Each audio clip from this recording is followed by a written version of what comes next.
All right. You ready? Ready? Take it away. Number 2 for me is Robocop. Not that piece of garbage that you saw recently in theaters. No. 1987, Paul Verhoeven, Peter Weller, Robocop, Nancy Allen, um, and Kurtwood Smith, right? Kurtwood Smith is his name. Saw this movie. All right, I got to tell a story. Fire away, yeah. The personal connection with Robocop.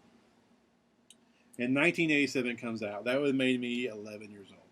I think Mark actually got to go see a movie or whatever. I didn't get to go, and I was really upset. I didn't get to go to the movies where my dad says, "I'll take you to the movies," and I can't remember what the circumstances were, but only me and him went. Okay, and I got to pick whatever I wanted. Well, I picked RoboCop. That's what I wanted to see. It looked really cool, and I was like, "It's rated R," because my parents wouldn't let us watch rated R, and he's like, "Don't worry about it. It's RoboCop. It shouldn't be a big deal." So we get in there, and right out of the gate, this movie is cussing and violent, overtly violent, and sexual, and plus it had the whole fantasy element and of whatnot of RoboCops and science fiction, of robots and all this kind of stuff. So you picture an 11-year-old kid, you're just like, this is the greatest thing I've ever seen. Conversely, our dad, who had a lot of problems, we'll just say that, was beside himself with how violent this movie was. And I remember him actually like rocking in his chair. If you knew the guy, it'd make more sense, but he's crazy. Yeah. He's crazy. He's rocking in his chair, holding his mouth, just flabbergasted, just shocked by how violent this movie was. I'm just soaking it up like a sponge. I'm eating it up. And I fell in love with filmmaking that much more that day. It was my goal after that to keep making movies that would totally destroy my father. And that's kind of my goal, is to keep making movies that will make him keep doing that, even though he's not with us anymore. So yeah, man. I mean, it's I love the story itself of a guy dying, and here's the thing: people always think of it as a revenge movie. It isn't. It isn't. He is not about to avenge rather his own demise. He is out to get revenge for the fact that he's been separated from his family. That's what the whole scene of walking through the house is. He's trying. Sure. He wants to avenge that aspect. It's not so. It's the fact that his family is ripped away from him. It's not his own predicament. He never sees himself as a monster and those kind of things that you see so cliche in movies these days. He never has. He doesn't really do that. I mean, he's somewhat shocked. He sees himself, and he wants to know what happened to himself. But his anger comes from the fact that he was ripped from his family. So that really resonates with me. The violence can't go unmentioned. It's on an epic level. The satire in it really works. Critics, I think, focus on the satire too much. To me, it doesn't play as satire as it does to a lot of people that watch it now. All they talk about is how funny it was. And yeah, there's funny elements and stuff. But to me, it was a brutal freaking action revenge flick, And the bad guys, Clarence Boddicker to me might be my favorite bad guy of all time. He might be. If he's not number one, he's definitely number two. My favorite bad guys of all time. He's just so vile. He's sort of everything. And that's one thing I always emulate and love about bad guys who are like everything.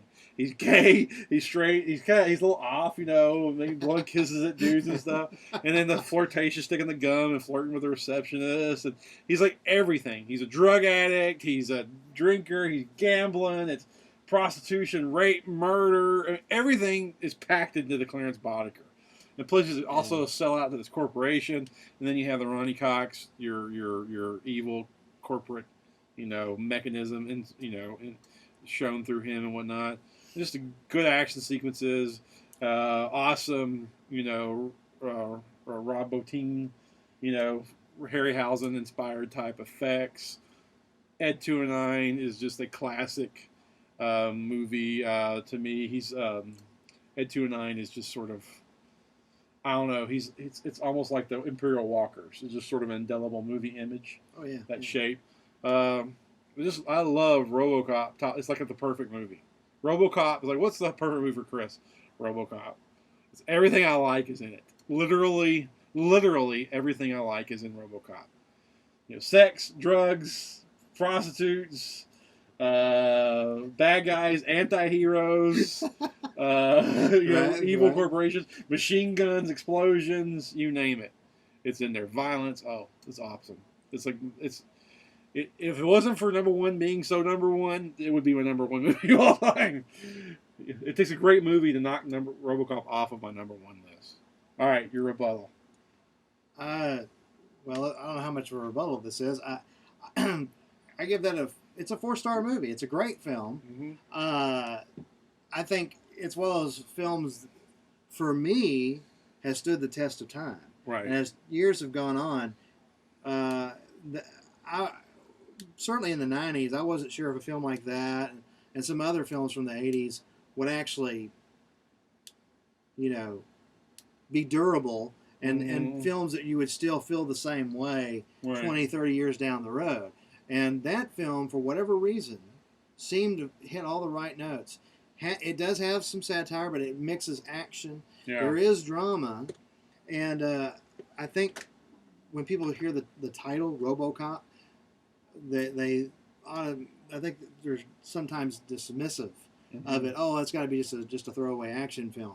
But the fact that Paul Verhoeven, the director, did a Peter Jackson in that he took the material serious. Very seriously. Very serious. And that's not supposed to be a scene you laugh at when he goes through the house and sees what he's lost.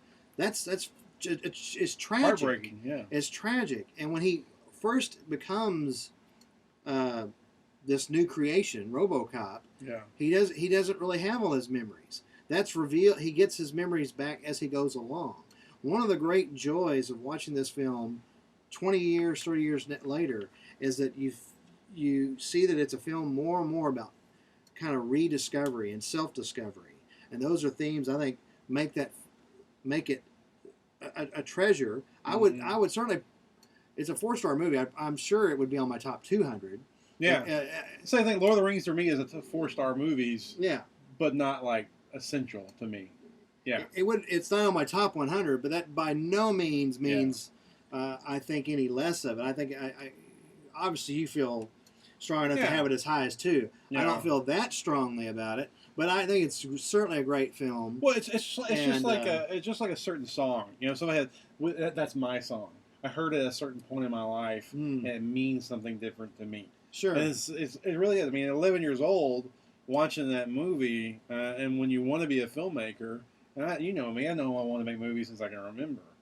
And so you watch it in that context, and you grow up loving Star Wars stuff, and you're getting a little older, and this movie, I mean, that's the thing about the movie. You grew up loving, grew up in the 80s, and you love Star Wars, and then you take that sensibility and you mix it with an evolving older sensibility, with the violence and the sex, because you're 11 years old, loving Star Wars. This movie takes that next step into pubescence, in a way.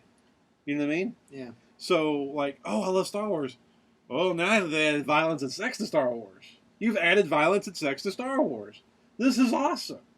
Because that's, you're 11 years old, you're starting to go that way. You're starting to, puberty's just right around the corner. Mm-hmm. So it's like a certain piece of music you hear at a certain point in your life that resonates. That movie, I was lucky enough to have seen it in the theater even. At that point in my life, it was just it's just one of those, it's a movie that hit me at the right moment.